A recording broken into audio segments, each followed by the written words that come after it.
Bienvenue dans cette minute utile du musicien. Allez, ça ira bien.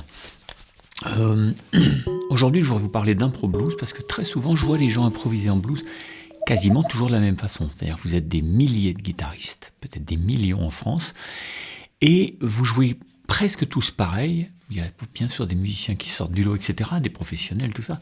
Mais quand on est intermédiaire, on va dire, on a tendance à tous jouer pareil, c'est-à-dire se dire, tiens, blues en sol.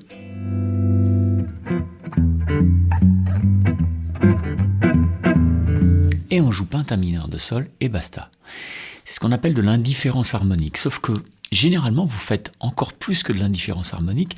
L'indifférence harmonique, ça veut dire que je vais jouer en gros avec le même matériau, la même pentatonique mineur de sol, quels que soient les accords de mon blues qui passent. Ok ? Généralement, c'est ce que vous faites. Vous ne mettez pas en valeur les accords qui passent. Mais pire que ça, c'est qu'en plus, vous ne savez pas sur quel accord vous êtes actuellement, ce qui fait que vous avez du mal à tomber bien. C'est-à-dire que même quand vous jouez uniquement avec votre pentatonique mineur, c'est déjà... ça chie déjà. Ok ? Ce qu'on peut faire, c'est commencer par voir quelques notes à viser, juste pour donner un peu de la classe. Ok ? Du what else. Sachez que j'ai fait une formation entière là-dessus, qui fait, je ne sais plus, 14 heures de vidéo, un truc comme ça, et qui vous donne des centaines de trucs comme ça, pour visualiser, pour mieux comprendre pentatonique mineur, pentatonique majeur. Je ne vais pas vous expliquer ça ici, allez faire la formation. Elle coûte que dalle et elle est fabuleuse. Ok ?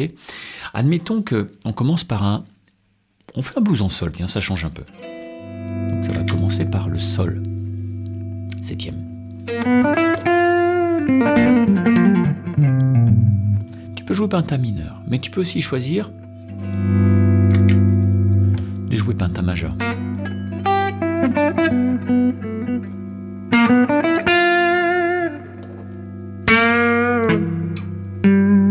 Ok, ici tu vas pouvoir tirer la seconde pour aller chercher la tierce mineure. Ça va te faire sonner ta pentatonique majeure tout de suite.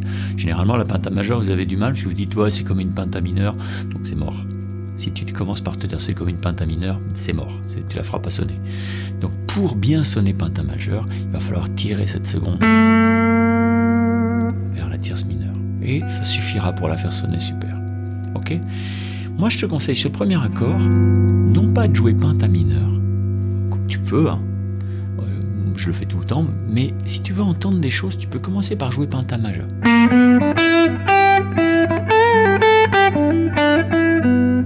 Et là, ce que je fais, c'est que je joue pentatonique majeur, mais je fais entendre aussi ma tierce mineure. C'est-à-dire que ma pentatonique majeure est attirée avec sa seconde vers la tierce mineure.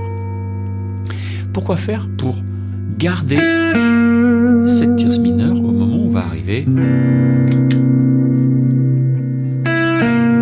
Je vais garder cette note-là, qui était ma tierce mineure de sol, mais qui est maintenant ma 7e mineure de mon do, qui est le 4e degré. Ok ?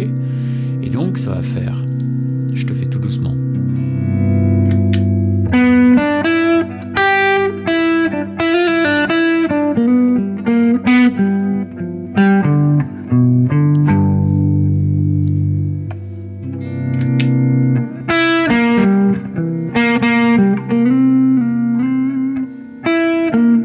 Ok, là, je garde cette note-là. Avant, j'étais là. Et maintenant, je suis là.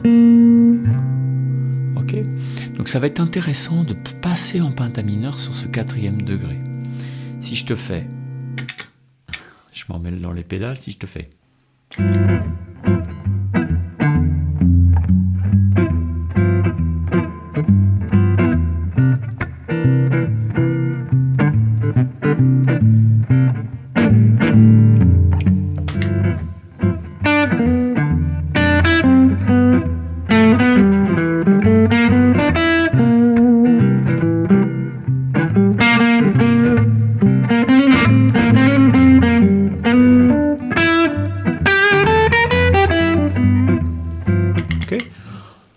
je garde quelque chose dont je sais que ça va faire effet. Ok ? Ensuite, tu vas pouvoir la viser un peu différemment. Tu vas pouvoir... Tu vois, celle-là, tu vas pouvoir aller la chercher ailleurs et par un petit bend encore. Ça marche, hein? Beau. Voilà, je te donne ça. Je vous mets tout ça dans un PDF, ok?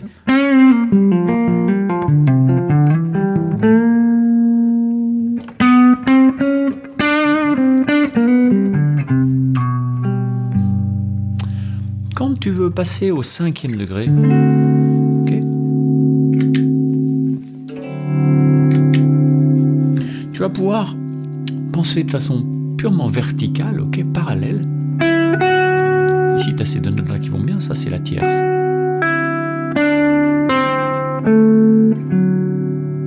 Celle-là même, tu peux très bien faire. Ok, puis ici.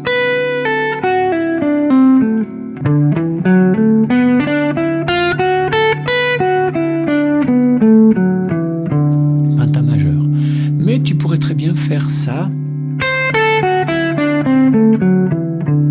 Qui serait une penta majeur B7, bluesy à fond. C'est-à-dire que, au lieu de mettre la sixte, je mets la 7e mineure dedans.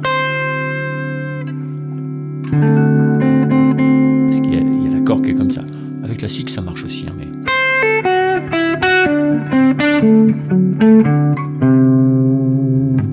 Ok. Quand tu vas bosser ça, il ne faut pas hésiter à le bosser un peu sur tout le manche. Ok. Donc tu vas avoir ton ça là.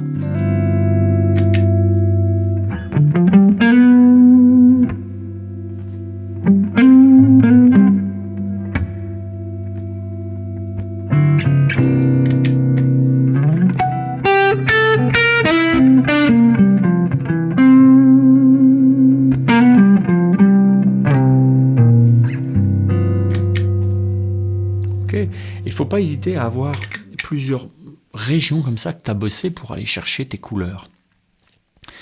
Et c'est exactement ce qu'on bosse dans la formation. Donc ça peut, je sais pas, culturellement ça peut être chouette de bosser ça. N'hésitez pas à aller choper ce petit PDF. Il est apparu quelque part par là ou par là, je sais pas où. Et puis peut-être qu'il fait partie d'une série. Donc ça s'appelle peut-être pas comme cette vidéo, mais il s'appelle du nom de la série. D'accord ? Dans le premier commentaire, je vous mets où le retrouver, dans quel endroit du site il se trouve et comment il s'appelle. Et puis l'image à retrouver, ce serait celle-là. Bye bye, je vous embrasse. Ciao.